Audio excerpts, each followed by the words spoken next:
Good afternoon, I'm Kostya Novoselov. I'm a physicist by trade, so I've been working in many different countries, worked for quite a long period in Manchester, UK. I'm a professor in the National University of Singapore, a director of the Institute for Functional Intelligent Materials, and I also am an artist, so I do paint, but also do some contemporary art, visual art as well. I work a lot with Kate Doherty, and we have our joint work here in the courtyard. Well, it's a pleasure to meet you. First questions is, when did you first realize you had an interest for art, and where did that start from? Okay, let me start a little bit from the outside.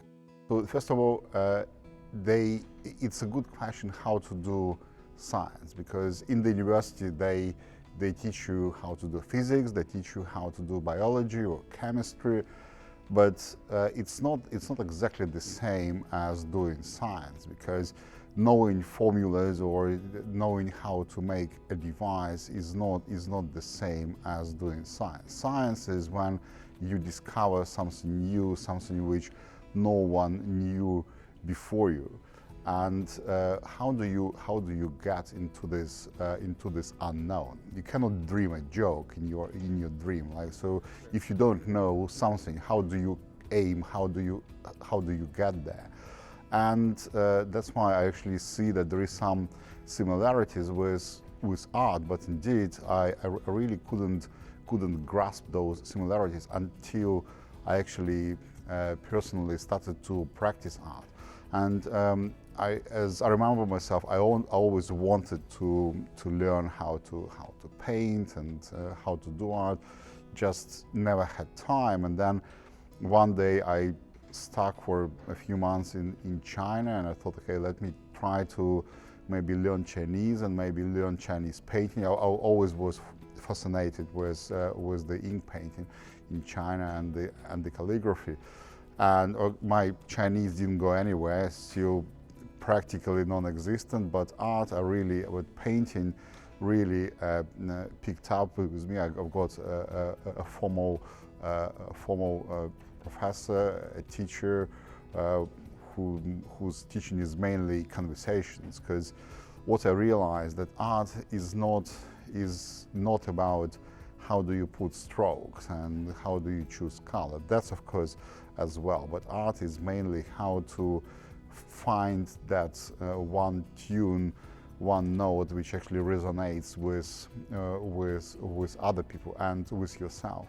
And in this sense, there is quite a strong similarity with science, because in science you can make as many experiments you want, but there is only one which will lead you to a breakthrough, to a discovery. And the same with art as well. So you can paint as many pictures. They can be precise or beautiful, photographically correct, but they won't resonate. So where is this resonance? How do you find it? And that's a good question. That's awesome, and that's a beautiful answer. My question is that as your exposure to art has increased, has that also changed your perspective on science in some ways? It is actually, it does, because it's really this realization that you need to be tuned to make a discovery or to create and to create really a beautiful art piece, and to realize that not everything depends on your consciousness, unfortunately. I mean, I can't believe I'm saying it myself as a scientist. So you would suppose to be completely rational, and yet there is some irrational part in every discovery. And unfortunately, same as creating a masterpiece, you cannot plan a discovery, you cannot plan a masterpiece. It either comes out or not. And not that I created many discoveries in my life, not at all. So you basically work for years until you get something nice and truly worthy in science. I mean, we publish a lot of papers. They are important, but a breakthrough is not that often at all, similarly to a masterpiece in art. Would you say that there like consistency? Because from what I'm hearing, I feel like a lot of times you have to be consistent in both science and in art as well. For example, you create multiple, as many paintings as you possibly can. In science, you do as many experiments. So what role of consistency do you think you need to have? Let me turn this question a little bit around. So we're talking about consistency and serendipity, right? So let me talk a bit about serendipity, and then we come to consistency. So serendipity does take place, and unfortunately, it's impossible to be 100% rational and say that if you do this and that, you will get a discovery. Or so there are no recipes for masterpieces or for discovery. So something need to align. Some cogwheels in your mind have to align. So something really, some spark needs to happen. And so that's sometimes we call it serendipity. Sometimes we call it the quantum leap. So some people can call it inspiration. There are many names to this, but clearly something needs to be there. But then coming back to your question, you cannot simply rely on serendipity. You cannot just lay down in your bed, do nothing, and just hope maybe this idea will come to me one day. Unfortunately, we also know that this doesn't work like this. You actually need to work extremely hard, either as an artist or as a scientist, and then hope that during this hard work, this spark, this inspiration will come. And honestly, the harder you work, the more chances you get. But how to find the balance, and when does it come, where does it come from, I don't know. But the hard work is definitely important. Yeah. So another question is, you mentioned earlier on that you had always thought about learning art, and then later on in your life, you actually took it upon yourself to learn it. But now I want to kind of connect art to learning. And then do you think that somewhere in today's world we have kind of forgotten the importance that art carries in our learning culture? Or do you think that there are certain things about art that people don't fully understand? Well, I don't think it's possible to fully understand art. So art, I mean, I spoke a lot about the connectivity between art and science, but it's not exactly the same. There is more irrational side in art, and you're allowed to be more irrational, less precise there. And art is more open for interpretation, though science actually is open for interpretation as well. And so sometimes different interpretation brings you to a new discovery.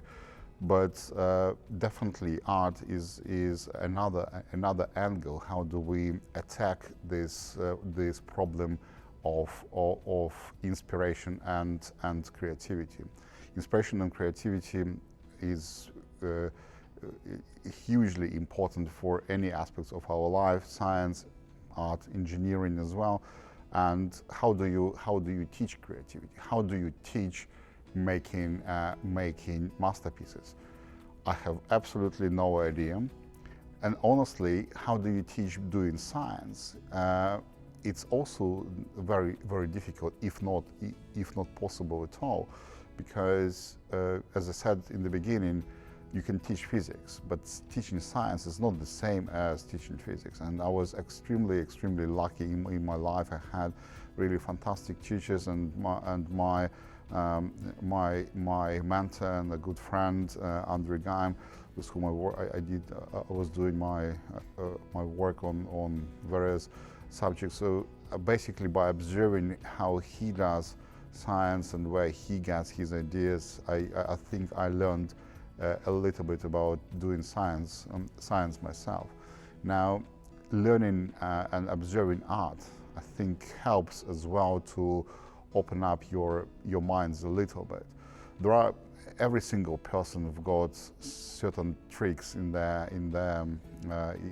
their sleeves, either in science or in art. So the reductionism is one which I use, or projections, where you can just go to a different dimension and project on a different set of coordinates. So there are some tricks which, and sometimes those tricks can be equally, the same trick can be actually equally used in art or in science. So, but unfortunately, you have to learn it from experience, and that's why observing and learning how to understand art is very important. But honestly, good artists, they are extremely determined to create high quality work. And I mean, by no means I'm setting myself on the scale of the greatest artists. No chance. So I know exactly where my place in the art world is. So don't worry about that. But even myself, I know that, I don't know, 90% of the stuff which I produce I basically throw away, and then suddenly one piece comes out to be really beautiful, and then once it comes out really beautiful, you simply cannot reproduce it again.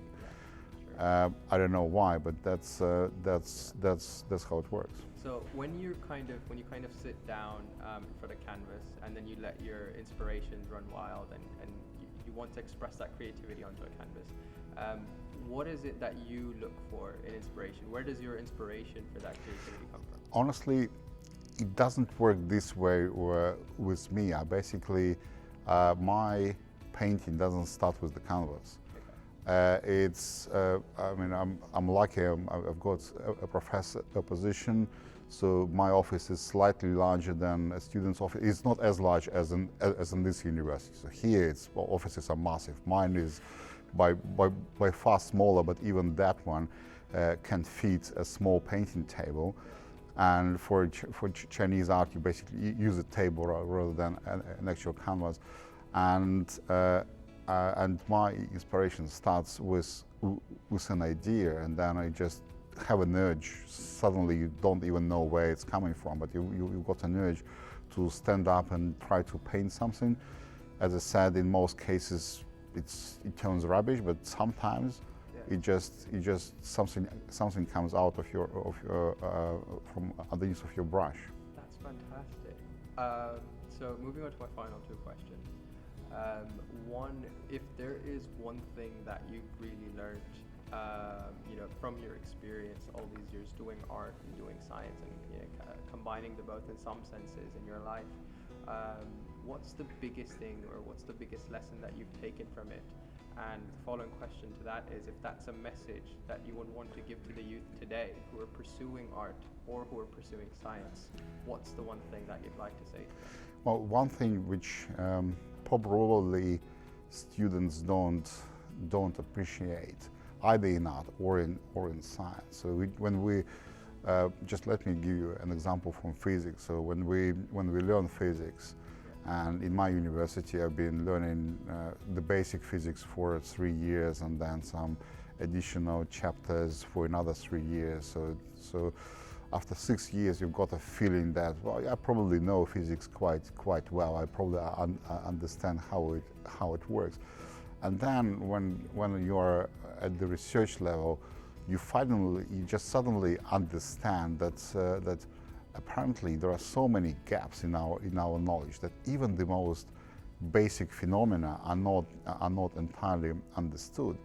And same with art. You probably you go to classical museum or contemporary art gallery, and you basically see such a variety and so many ways people can express themselves, and you might think, no, gosh, how on earth can I create something new? But what I see all over again is that people manage to create some completely new ways and new approaches. So the only message I could probably convey here is that believe to yourself, don't listen to people like me and just find your own way. I know that it sounds really simplistic and banal, but that's actually the only advice I can give. So just believe in yourself, and it will pay out definitely.